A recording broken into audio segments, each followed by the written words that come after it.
National India news की team आज आपको एक ऐसी कहानी के बारे में बताने जा रही है जिसमें एक पीढ़ी आप अपनी बेटी के लिए इंसाफ की गुहार लगाने सोलापुर से आ गया मुंबई और बैठ गया धरना प्रदर्शन पर। इनका कहना है कि उनकी बेटी के साथ किसी ने छेड़खानी की और जिसमें कि इनको पता लगने पर इन्होंने पुलिस से कंप्लेंट की, लेकिन इनका कहना है कि किसी प्रकार की कोई मदद नहीं मिली। इसी सिलसिले में चलते हुए इनको जान से मारने की धमकी भी मिली, लेकिन इनको किसी भी प्रकार से पुलिस प्रशासन से मदद नहीं मिली। इसी दौरान उनके कुछ साथी उनके साथ धरना प्रदर्शन पर अपनी ओर भी गुहार लगा रहे हैं। सरकार से इंसाफ की गुहार लगाई गई है, जिसमें कि इनका कहना है कि उनकी प्रॉपर्टी पर कब्जा किया गया है, उनको भी पुलिस से कोई मदद नहीं मिली। उनकी खेती पर कब्जा किया गया, खेती नहीं करने दे रहे हैं। अगर इन्होंने आवाज उठाई पुलिस प्रशासन में जाकर तो भूमाफिया लोगों ने उनके साथ मारपीट की और किसी प्रकार की प्रशासन से कोई मदद नहीं मिली।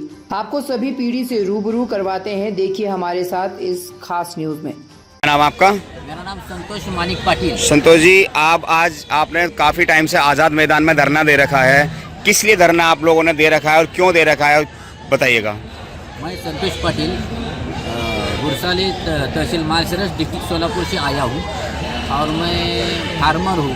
खंडकरी शेतकरी मराठी में बात कर रहे, इसलिए आया हूँ। मेरे साथ 2/5/2024 को ये घटना हुई। मेरे खेत में 40 आदमी आके मेरे लड़की को, मुझे, मेरे मिसेस को, मेरे लड़के को रात के 9 बजे लाइट ऑफ करके पूरा हमको मार दिया, हल्ला किया हमारे ऊपर और छेड़छाड़ भी लड़की के साथ किया, मेरे मिसेस के साथ किया। तो उसके बाद हम police station, Natepute police station Maharashtra में आता है, तहसील मालसरस है, इसके पास गया तो उन्होंने हमारा दखल नहीं लिया, एफआईआर नहीं लिया, लेकिन अपोजिट पार्टी का दखल ले लिया।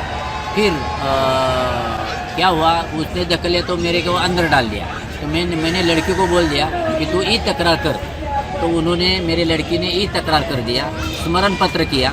और हमारे देश में मोदी सरकार है, मोदी सरकार ने ये बोल दिया कि महिलाओं तुम किधर से भी तकरार करो, दखल लिया जाएगा। लेकिन मेरी घटना हो या 2/5/2024 को मेरी लड़की ने ई तकरार किया, स्मरण पत्र किया, लेकिन आज तक दखल नहीं लिया। इसलिए मैं उपोषण में बैठा हूँ। मैं एसपी के पास गया, डीवाईएसपी के पास गया, तो भी मेरी दखल नहीं लिया।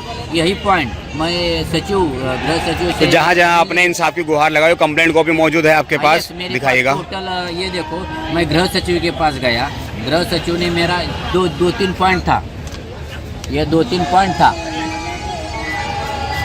ये सैंक्शन कर दिया। और सैंक्शन करने के बाद 1 तारीख को सैंक्शन किया, आज 10 तारीख है। फिर भी मैं कांटेक्ट करके घर वाले से पूछता हूँ कि उनके ऊपर एफआईआर हुआ कि नहीं, आज तक एफआईआर नहीं हुआ। क्या चाहते हैं अभी आप? मैं ये चाहता हूँ कि जब तक मेरे लड़की को जिसने अत्याचार किया है वो नराधम जेल में नहीं जाते और उसका एफआईआर नहीं हुआ और अटक नहीं होते, तब तक मैं इधर ही बैठूंगा। कितनी उम्र है आपकी लड़की की? मेरी लड़की की 16 साल है, ऐसा है। और दूसरा पॉइंट मैंने है, मैं खंडकरी हूँ, मेरा मोजनी ये सब कुछ हो गया है भूमिलेख से, लेकिन ये प्रांत जो है ये पूरा का आदेश जैसा हुआ वैसा पूरा खेती मुझे नहीं दिया। और एक 7/12 है वो भी बना के नहीं दिया, उसका भी मैंने डिमांड कर दिया है महसूल खाते से। तो आपके साथ जो लोग, आपके लोग साथी खड़े हैं, आपके सब सेम उसी लिए आए हैं जैसे आप आए हो? ये हमारे हनुमंत मालसरस तहसील से। आप क्या सबसे बढ़िया एक लास्ट में पॉइंट बता रहा हूँ कि जो कुछ है खंडकरी शेतकरी, वो अतिक्रमण वाले को किसने, पुलिस स्टेशन ने, प्रांत ने, महसूल ने कुछ नहीं किया। इसलिए हमको खंडकरी शेतकरी को बहुत तकलीफ हो रहा है। तो इनको ऐसा होना चाहिए, तकलीफ।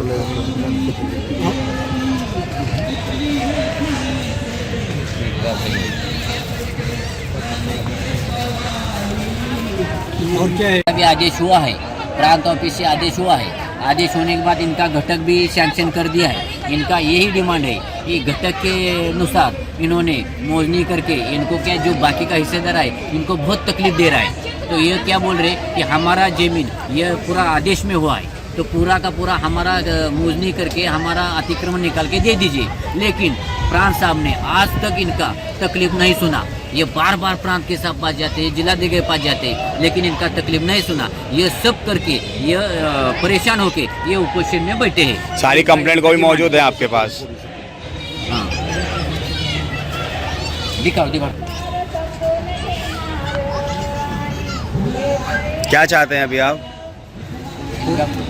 इनका पोट हिस्सा पोट हिस्सा करून द्यावं. हाँ घटकप्रमाणे युनिटप्रमाणे पोट हिस्सा करून द्यावं. क्या नाम है आपका? मैं जगन्नाथ दादा. आप क्या कहेंगे, क्या प्रॉब्लम है आपकी? मेरी प्रॉब्लम ये है कि मैं मार्शल्स का खंडगरी किसान हूँ और मेरी ज़मीन 5/8/2013 को मंजूर हुई है. अभी तक मुझे मिली नहीं है. मैंने पंतप्रधान जमीन कहाँ पर थी आपकी? मार्शल्स मेरी खुद की कितनी ज़मीन है? हाँ, गए मैंने उन्हीं की मांगनी की थी, लेकिन उनमें से कायदेशीर दिया है, इसलिए मैंने बार बार कागज पत्र दे दिया है, लेकिन उसका कोई इलाज नहीं निकालती. मैंने इसलिए पंतप्रधान, राष्ट्रपति, राज्यपाल, मुख्यमंत्री, उपमुख्यमंत्री, सचिव, जिलाधिकारी आणि और तहसील मार्शल्स इन सभी को लेटर लिख के दिया है. और लेकिन कहीं से भी किसी प्रकार की कोई मदद नहीं मिली. उन्हीं से भी कोई मदद कंप्लेंट नहीं. कॉपी सारी मौजूद है आपके पास? सभी कंप्लेंट की मौजूद है. और क्या चाहते हैं अभी आप सब लोग? हमें न्याय मिलना चाहते हैं. एक्चुअली खंडकरी शेती और प्रांत ऑफिस इतना तकलीफ दे रहा है सबका, जो हमारे किसान है खंडकरी उनको. ये आपको निवेदन मीडिया से देता हूँ कि प्रांत ऑफिस के ऊपर ये कुछ चौकसी होना चाहिए. और जितना खंडकरी है फार्मर उनके ऊपर न्याय देने की कोशिश करेंगे. यही हम आपको यानी आप चाहते हैं जितने भी फार्मर के साथ गलत हो रहा है वो आप लोग इंसाफ की गुहार लगा रहे हो और आपकी पूरी मदद की जाए. पूरी मदद की जाए. क्या नाम है आपका? हमारा ये पंतप्रधान तक जाना चाहिए कि हमें हमारा कोई सुनता नहीं है. ये खंडकरी किसान है और इनकी खेती जो इन्हें दिए थी वो खराब है, खेती करने योग्य नहीं है, इसलिए इन्होंने दूसरी खेती मांगी थी, लेकिन उन्हें वो मंजूर अभी तक नहीं किए. तो उनका कहना है कि हमें वो बदल के दूसरी खेती दो, और जो इन्होंने मांगी थी वो उन्हें नहीं दी. बाद में उन्हें दूसरे अलग गांव की जमीन मांगने को कहा. तो लेकिन उसके बाद भी किस पर कोई कार्रवाई नहीं हो रही है आप लोगों की? कोई कार्रवाई नहीं हुई. क्या चाहते हो अभी आप लोग? हमें इन्हें न्याय मिलना चाहिए. उन्हें वो खेती है वो अच्छी मिलनी चाहिए. यानी जो खेती है वो आपको वापस मिला है? हाँ, मार्शल्स की अच्छी खेती है वो मांगे वो मिलनी चाहिए. ये फोटो ले लो. इनको बाजू वाले जो हिस्सेदार है इनको कैसा कैसा तकलीफ दे रहे हैं, इनका फोटो है. ये मारपीट कर रहे हैं उन लोगों ने आपके साथ, भूमाफिया लोगों ने. बहुत मारपीट करते हैं. और हाँ